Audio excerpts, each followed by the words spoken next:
So friend, today we will discuss our environment geography का chapter 4 air. आज जो हम टॉपिक्स पढ़ेंगे वो है air pressure, wind and about cyclone. So let's start. So air pressure क्या है? हमारे जो बॉडी होते हैं, हमारे बॉडी में एयर हमेशा हमको क्या करते हैं, ग्रेट फोर्स के साथ प्रेशर देते हैं, but we don't feel it. Why? Because air हमको हर डायरेक्शन से प्रेस करती है और हमारी बॉडी इस प्रेशर को एक्सर्ट करती है। एक्सर्ट मीन खींचना। सो इसका डेफिनेशन क्या होगा? Air pressure we can define as the pressure exerted by the weight of air on the earth surface. Earth surface में एयर का वेट जो प्रेशर एक्सर्ट करते हैं, खींचते हैं, वही क्या है? एयर प्रेशर है। As we go up the layer of temperature, pressure कम हो जाते हैं। The air pressure is highest in sea level and decrease with height. क्या होता है, जितना हम एटमॉस्फेयर की ऊपर की तरफ जाते हैं उतना प्रेशर कम होते जाते हैं, लेकिन सी लेवल में, सी में क्या होते हैं, प्रेशर सबसे ज़्यादा होते हैं, बिकॉज ये हमारे एटमॉस्फेयर से बहुत नीचे है। और जितना हम सी लेवल से ऊपर जाते रहते हैं एटमॉस्फेयर के पास, उतना क्या होते हैं, जो प्रेशर होते हैं वो इंक्रीज होते जाते हैं। सो जो वेदर होते हैं, वेदर अगर वेट होते हैं और क्लाउडी स्काई होते हैं, वहाँ लो प्रेशर होते हैं, लेकिन जब क्लियर एंड शाइनी स्काई होते हैं वहाँ प्रेशर हाई होते हैं। सो क्या देखा हमने कि the air moves from high pressure area to the low pressure area. हमारा जो एयर होते हैं वो हमेशा हाई प्रेशर से लो प्रेशर में मूव करते हैं। सो उसके नेक्स्ट का जो टॉपिक है वो है विंड। विंड क्या है? विंड क्या है? The movement of air from high pressure area to low pressure area is called wind. Wind मतलब जो तूफान जैसा हवा चलते हैं, वो क्या है, जब हवा क्या करते हैं, हाई प्रेशर से लो प्रेशर की तरफ मूवमेंट करते हैं, तब उसको विंड कहते हैं। जब हवा चलती है तब क्या क्या होते हैं, जो हमने एक्सपीरियंस किया है, हमने खुद देखा है कि जब हवा चलते हैं तब जितना भी ड्राई लीव्स होते हैं वो गिरते जाते हैं। धुआं, छोटा छोटा डस्ट पार्टिकल, ये सब ब्लोइंग होते हैं, उड़ के जाके दूसरे जगह पे गिर जाते हैं। कभी कभी wind can be so strong कि हम जब वॉक करते हैं हमारा वॉक करना भी डिफ़िकल्ट हो जाते हैं। और विंडी डेज में जब विंड के साथ रेन भी होता है या नहीं भी होते हैं, जब हम अम्ब्रेला लेके कहीं जाते हैं तो हमारा अम्ब्रेला पकड़ के रखना डिफ़िकल्ट हो जाते हैं। सो यहाँ पे क्या किया है, विंड को 3 कैटेगरीज में डिवाइड किया है। विंड का 3 कैटेगरीज में डिवाइड किया है। 3 कैटेगरीज क्या है? Permanent wind, seasonal winds and local winds. देखते हैं कि परमानेंट विंड क्या है। ट्रेड विंड, वेस्टर्लाइज, ईस्टर्लाइज, कॉन्स्टेंटली क्या होते हैं, ब्लो होते हैं। ट्रेड विंड का मतलब क्या है? Trade means A consistent system of prevailing wind. Trade means A consistent system of prevailing wind, मतलब हवा जब कंसिस्टेंटली एक ही डायरेक्शन में चलते हैं, एक ही डायरेक्शन में ब्लो होते हैं, तब उसको क्या कहते हैं? Trade wind. जैसे कि वेस्टर्लाइज, जैसे पश्चिमी हवा, वेस्ट मीन्स पश्चिमी हवा एक ही डायरेक्शन में से पश्चिम की तरफ ही क्या करते हैं, ब्लो होते हैं। तो ये क्या हो गया? ट्रेड विंड, मतलब कंसिस्टेंट है ये।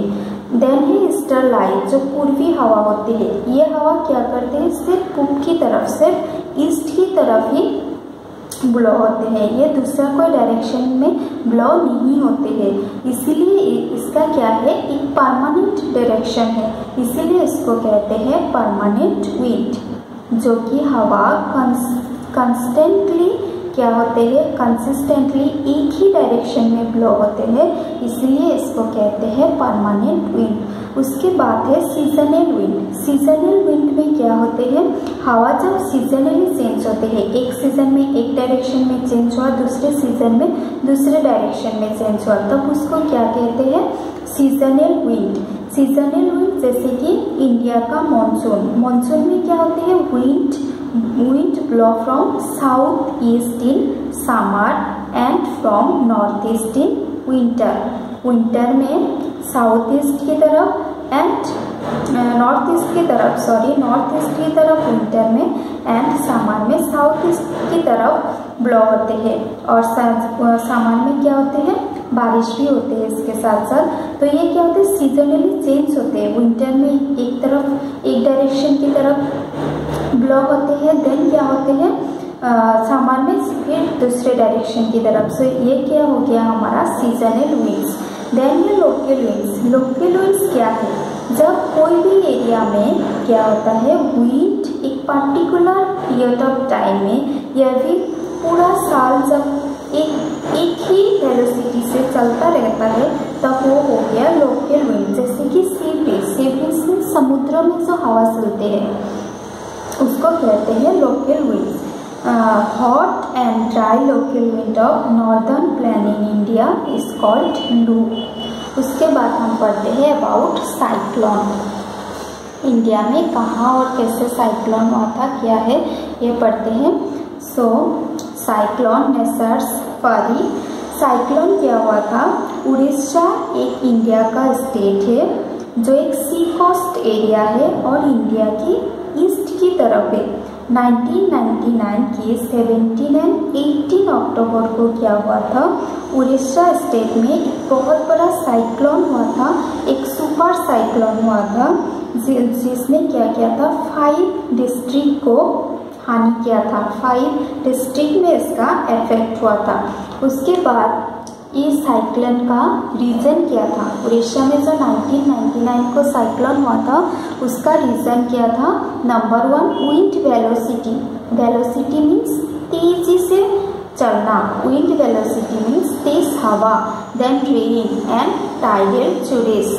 टाइडल चूरेस मीन्स समुद्र का लहर, जो हम कहते हैं कि समुद्र में ज्वार आया है, वो है टाइडल चूरेस। ये 3 रीजन था साइक्लोन का। क्या क्या, wind velocity, rain and tidal surges. Wind किस तेजी से आया था, विंड आया था 260 किलोमीटर पर आवर की तेजी से आया था और 36 आवर तक ये विंड चला। हाई वेलोसिटी की हवा की वजह से जो कच्चा हाउसेस था, बड़ा बड़ा पेड़ था, वो सब क्या हुआ, गिर गया। Rooftops were also blown away. Rooftops means क्या है, rooftops means outer surface of building. बिल्डिंग का जो आउटर सरफेस था वो भी गिर गया। Power supply and telecom lines snapped completely. Snapped means break. Cyclone के दौरान 3 दिन तक कंटिन्यूअसली हैवी रेन रहा and this time rain lead to flooding in major river of Orissa.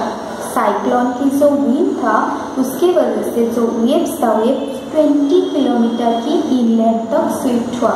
मतलब जो साइक्लोन की वजह से जो सी का वेव्स था वो हमारी जो एग्रीकल्चरल लैंड है, वहाँ एग्रीकल्चरल लैंड की 20 किलोमीटर तक वो स्विफ्ट हुआ, वो आया। उसके बाद उसका जो हाइट था वो था 7 to 10 मीटर और इसने क्या किया, जितना भी क्रॉप्स था, क्रॉप्स उस एरिया का, उस क्रॉप्स को डैमेज कर दिया। उसके बाद देखते हैं क्या है। इसके बाद क्या होता है कि जो थाईलैंड है, थाईलैंड में एक साइक्लोन हुआ 1999 की 25 अक्टूबर को और वो cyclone moves towards the area between Erasama and Balikanda in Orissa in 29 October at 10:30 PM। Erasama and Balikanda भी उड़ीसा की ही जगह है। वहाँ तक क्या हुआ, थाईलैंड का वो साइक्लोन वहाँ तक आया 10:30 AM तक and this was a super cyclone जो interior Orissa including the cities of Bhubaneswar and Cuttack and 28 coastal towns को डिस्ट्रॉय किया and about 30 million people were affected. Paddy vegetable fruits were damaged. Paddy means rice का जो पेड़ होते हैं, धान का पेड़, वो सब वेजिटेबल फ्रूट सब कुछ डैमेज किया। समुद्र की पानी जो सेलाइन होते हैं, सेलाइनिटी की वजह से जो एग्रीकल्चरल लैंड था वो इनफर्टाइल हो गया, वहाँ पे अपर एग्रीकल्चर नहीं किया गया। सो ये था उड़ीसा की जो साइक्लोन हुआ था वो कैसे हुआ था और क्या क्या डैमेज किया था। Thank you. वीडियो पसंद आए तो सब्सक्राइब करिएगा।